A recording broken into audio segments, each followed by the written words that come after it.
ان الحمد للہ والصلاة والسلام علی رسول اللہ اما بعد اعوذ باللہ من الشیطان الرجیم بسم اللہ الرحمن الرحیم۔ پیارے طلباء و طلبات،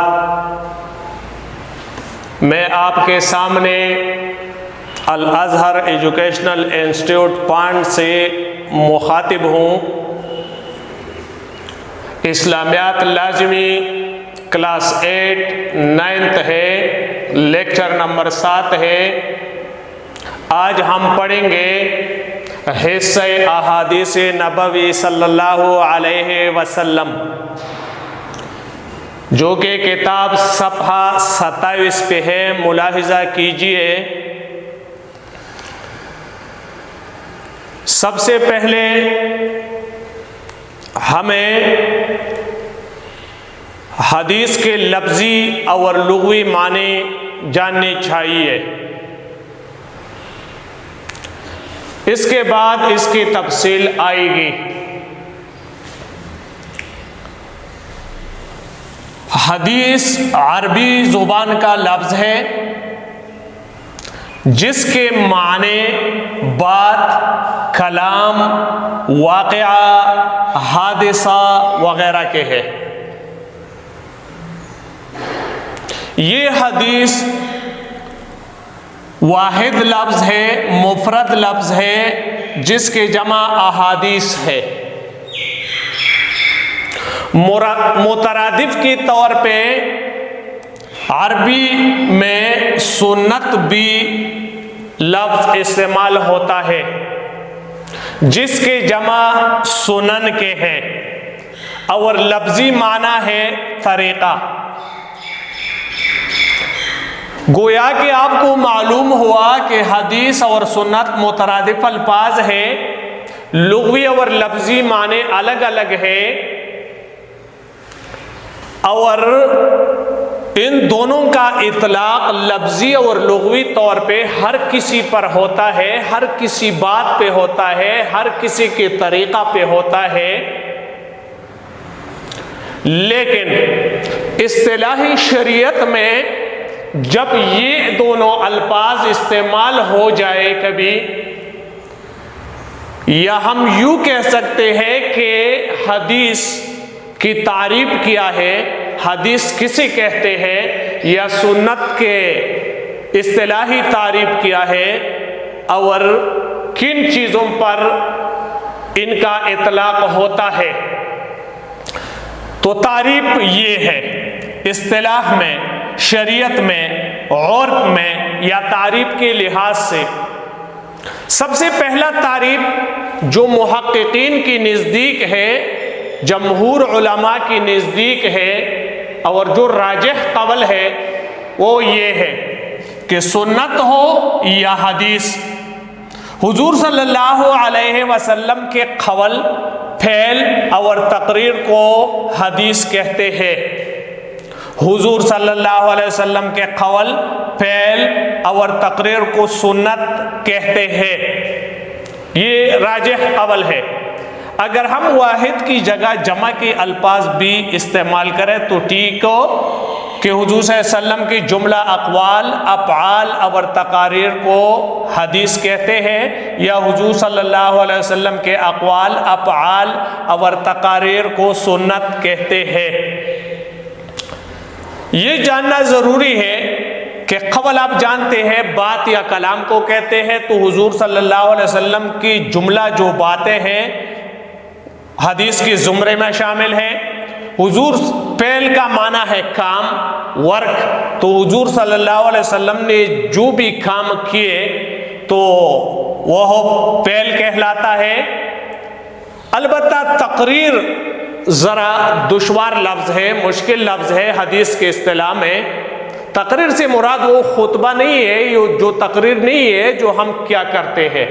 تقریر سے مراد وہ بات، وہ کام ہے جو حضور صلی اللہ علیہ وسلم کے سامنے کیا گیا ہو، اور حضور صلی اللہ علیہ وسلم نے اس پہ خاموشی اختیار کی ہو، اسی قسم کے بات اور اسی قسم کے کام کو تقریر کا نام دیا جاتا ہے۔ آپ جانتے ہوں گے کہ حضور صلی اللہ علیہ وسلم تبلیغ کے اعلیٰ درجے پہ فائز ہے، اور ان کے سامنے کوئی بات اور کوئی کام اگر غلط ہو، اسلام کے مخالف ہو، تو حضور صلی اللہ علیہ وسلم نے اس پہ خاموشی اختیار نہ کی ہے، چشم پوشی اختیار نہ کی ہوئی ہے۔ تو اگر کسی کام پہ حضور صلی اللہ علیہ وسلم نے خاموشی اختیار کی ہو تو وہ ہم یہ سمجھ پائیں گے کہ یہ کام اسلام میں جائز ہے، تو اسی لیے اس کو تقریر کہتے ہیں۔ تو جملہ تعریف یوں ہو گیا کہ حضور صلی اللہ علیہ وسلم کے اقوال، یعنی ان کی تمام باتیں، ان کے تمام کام فعل اور ان کے تمام تقاریر کو حدیث کا نام دیا جاتا ہے۔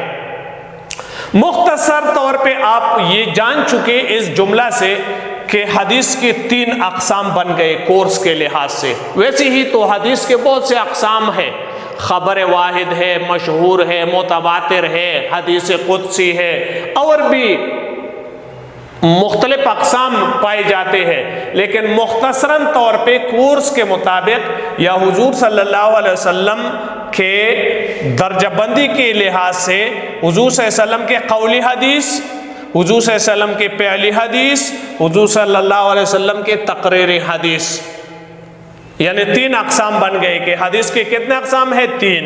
نمبر 1 قولی، نمبر 2 فعلی، نمبر 3 تقریری۔ اس کے بعد بعض علماء نے اس میں اضافہ بھی کیا ہے تعریف حدیث میں۔ آپ کے ذہن میں یہ بھی ہونی چاہیے کہ بعض علماء نے حضور صلی اللہ علیہ وسلم کے قول، فعل اور تقریر کے ساتھ ساتھ تمام صحابہ کرام اور صحابیات رضی اللہ عنہم وعنہن تمام کے اقوال، افعال اور تقاریر کو بھی حدیث کے زمرے میں لائے ہیں۔ حالانکہ اس کو عربی اور عرف میں اثر بھی کہتے ہیں کہ صحابہ کرام کے تمام اقوال، افعال اور تقاریر جو ہے وہ اثر کہلاتے ہیں، سا کے ساتھ اثر، تو یہ بھی کہلاتے ہیں، لیکن بعض علماء نے اسے حدیث کے زمرے میں بھی لایا ہے۔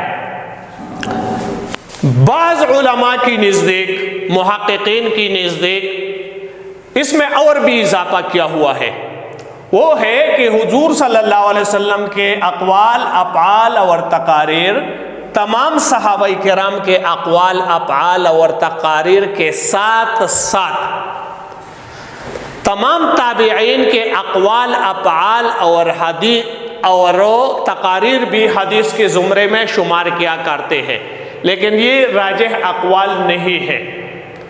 پہلا والا قول زیادہ راجح اور دوسری اور تیسرے والے قول بھی اسی زمرے میں شامل ہے۔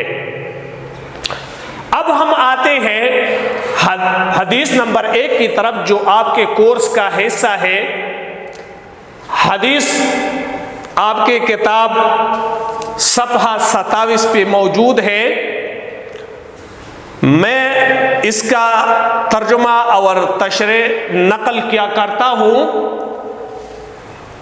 آپ وہ یہ بات جان لیں کہ قرآن کا ترجمہ ہو، جس طرح کہ آپ کے کورس میں سورہ انفال ہے یا مختلف 10 احادیث ہے یا اور موضوعاتی مطالعہ کے ٹاپکس ہیں، تو اس کے لیے آپ اسلامیہ نوٹس جو پروفیسر عارف نسیم کے ہے اور تفصیلی ہے، میں آپ کو دکھا بھی چکا ہوں یہ، تو اس میں تفصیل ذرا واضح ہے۔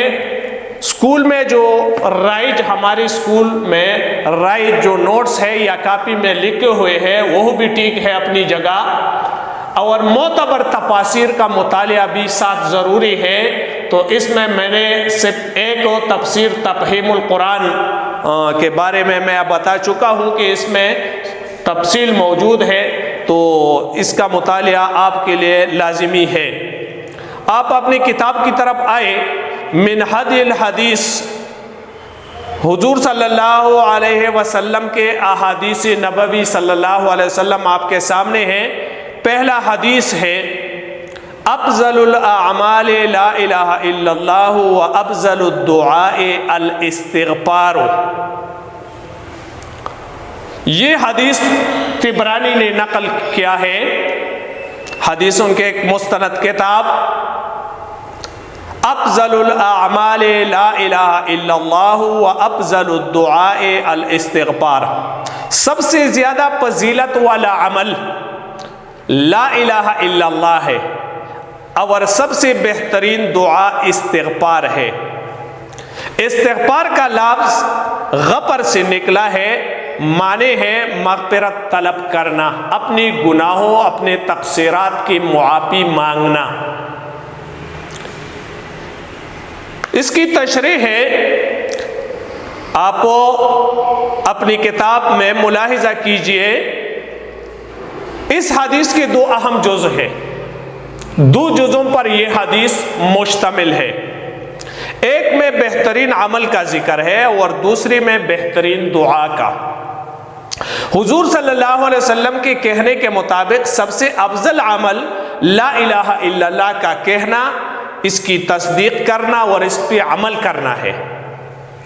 ان الفاظ کے ذریعے ہم اللہ تعالیٰ کی وحدانیت کا اقرار کرتے ہیں، اسے ایسی ذات سمجھتے ہیں کہ عبادت صرف اسی کی جائے، اس کے سوا کسی کے سامنے اپنا ماتھا اپنی پیشانی نہ رگڑا جائے، اس کے ساتھ عبادت میں کسی اور کو شریک نہ مانا جائے، اسے ایک مانا جائے۔ وہ ایسی ذات پاک ہے جس کے متعلق یہ ایمان ہو کہ جس نے ہمیں پیدا کیا، زندگی دی، تمام نعمتیں دی، پھر کسی اور کے ساتھ ہم کیوں لو لگائے، کسی کی بات ہم کیوں سنیں۔ لا الہ الا اللہ دراصل اقرار توحید ہے۔ یہ کلمہ جسے کلمہ طیبہ، کلمہ توحید بھی کہتے ہیں، یہ توحید کا ارمغان ہے، توحید کا مغز اور خلاصہ ہے، توحید کی یہ جان ہے، یہ توحید کا اقرار ہے، اللہ کی وحدانیت کا اقرار ہے، یہ توحید کا عنوان اور ٹاپک ہے، موضوع ہے، یہ بہترین ذکر بھی ہے، یہ ایمان کا عہد اور اعلان ہے۔ جو انسان اسے پڑھ لے وہ مسلمان ہو جاتا ہے اور توحید کا اقرار کرتا ہے اور محمد رسول اللہ یعنی محمد الرسول اللہ پڑھ کر رسالت کا اقرار کر لیتا ہے۔ یہ ہر دو باتیں ایمان کا حصہ ہے جن پر دل سے یقین اور تصدیق ضروری ہے۔ توحید اسلام کا بنیادی عقیدہ ہے، یہ وہ شمع ہے جس کی روشنی سے سیرت و کردار کے تمام گوشے جگمگا اٹھتے ہیں۔ حدیث قدسی ہے، یعنی حضور صلی اللہ علیہ وسلم کا حدیث مبارک ہے، جس میں رسول اللہ صلی اللہ علیہ وسلم نے فرمایا ہے کہ مجھے اللہ نے کہا ہے، حالانکہ وہ قرآن میں نہ ہو تو ایسی حدیث کو حدیث قدسی کہا جاتا ہے اور یہ حدیثوں میں اونچا رتبہ رکھتا ہے۔ تو حدیث قدسی ہے کہ لا الہ الا اللہ میرا قلعہ ہے، یعنی اللہ فرماتا ہے لا الہ الا اللہ میرا قلعہ ہے، جو میرے قلعے میں داخل ہو گیا وہ میرے عذاب سے بچ گیا۔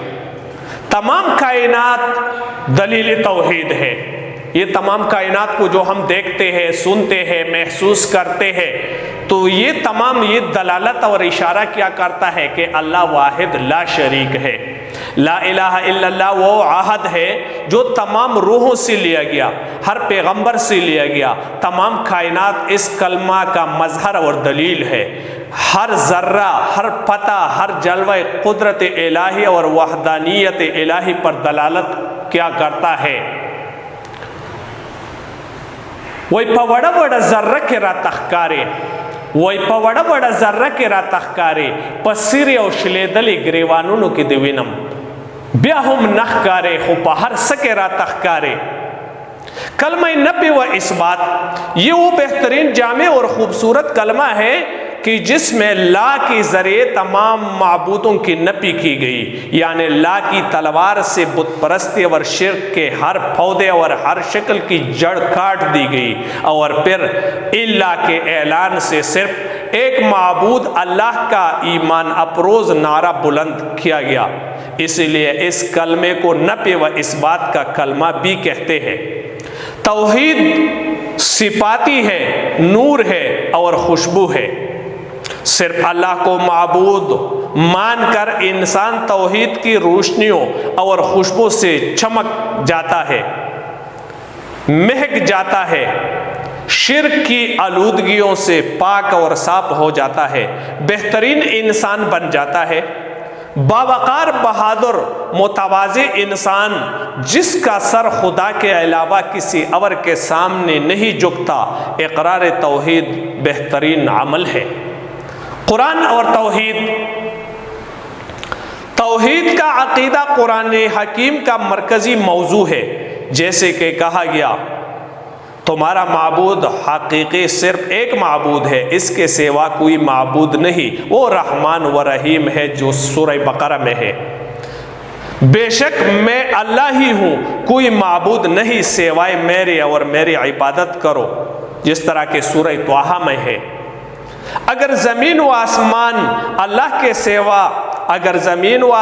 میں اللہ کے سوا کوئی معبود ہوتا تو یہ دونوں درہم برہم ہو جاتے، سورہ انبیاء میں ہے۔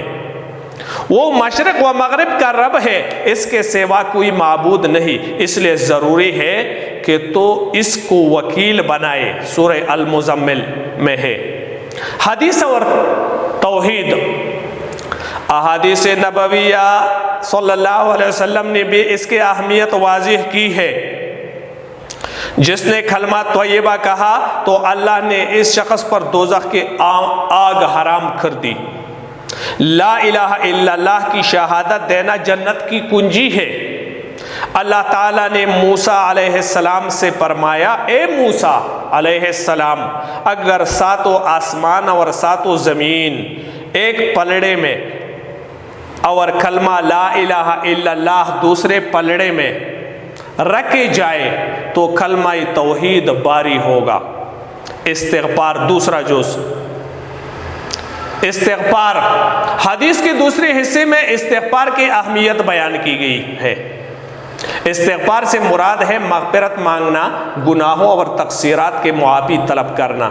کبھی انسان دنیا کی رنگینیوں میں کھو جاتا ہے، وہ بھول بیٹھتا ہے کہ میں اللہ کا بندہ ہوں، وہ اللہ کی رضا کے خلاف کوئی گناہ کر بیٹھتا ہے۔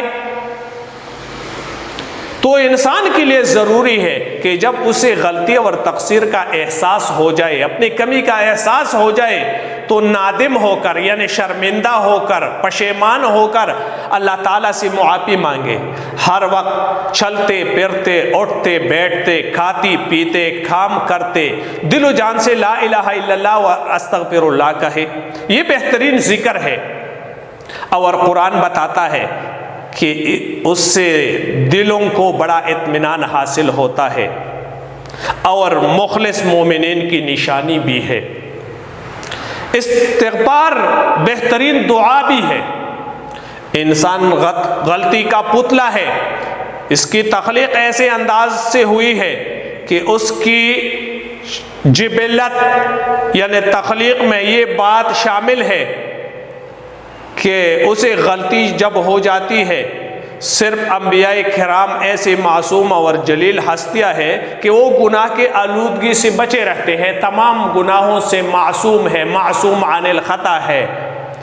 انسانوں سے گناہ اور جو لوگ ہیں سرزد ہو جاتے ہیں۔ اگر گناہ سرزد نہ ہو سکتے تو سزا و جزا کی عمارت دڑام سے نیچے گر جائے۔ پھر انسان اس دارالامتحان میں جو بھیجا گیا ہے دنیا میں، اسی نیکی کے راہ بتائی گئی، برائی سے بچنے کے لیے بھی کہا گیا۔ پھر بھی شیطان اور انسان کے نفس کی سرکشی ایسے عوامل ہے جو گناہ پر انسان کو آمادہ کرتا ہے۔ یہ بڑے گناہ بھی ہوتے ہیں اور بے شمار چھوٹے گناہ بھی۔ جو شخص بھی ان گناہوں کا مرتکب ہوگا اللہ کی طرف سے سزا ملے گی، لیکن اگر کوئی شخص اپنی غلطی یا گناہ پر شرمسار ہو جائے اور بارگاہ الہی میں گڑ گڑا کر استغفار کرتا ہے یعنی معافی مانگتا ہے تو اللہ تعالیٰ اس سے خوش ہوتا ہے اور گناہ معاف کر دیتا ہے۔ گناہوں کے معافی کے لیے استغفار بہترین دعا ہے۔ ہر نماز کے بعد اور جب بھی موقع ملے استغفر اللہ من کل ذنب تفصیل کے ساتھ ہو یا اختصار کے ساتھ پڑھنی چاہیے۔ بہت سے احادیث میں استغفار کے بارے میں بتایا گیا ہے، چند ملاحظہ کیجئے۔ خوشخبری ہے اس شخص کے لیے جس کے عمل نامے میں استغفار کثرت سے موجود ہو، یعنی زیادہ سے زیادہ استغفار کرنے والے ہوں۔ نمبر 2، سارے انسان خطا کار ہے، بہترین خطا کار ان میں سے وہ ہے جو بہت زیادہ توبہ کرنے والا ہو، کہ انسان گناہ بھی کرے اور معافی بھی نہ مانگنے، تو یہ بدترین خطا کار ہے۔ لیکن ایک انسان یہ ہے کہ ان سے گناہ ہو جاتے ہیں لیکن وہ اپنے گناہوں پر نادم ہو کر استغفار مانگتے ہیں، زبان کے ذریعے بھی اور دل میں شرمساری کے ذریعے بھی، شرمندہ ہونے کے ذریعے بھی، تو یہ بہترین خطا کار ہے کہ خطا ہو گئی لیکن معافی کا چانس مل گیا۔ ایک اور حدیث میں ہے التائب من الذنب کمن لا ذنب له او کما قال رسول اللہ صلی اللہ علیہ وسلم، یعنی گناہ سے توبہ کرنے والا شخص ایسا پاک و صاف ہو جاتا ہے جیسے اس نے گناہ ہی نہیں کیا۔ تمت بالخیر وآخر دعوانا ان الحمد للہ رب العالمین۔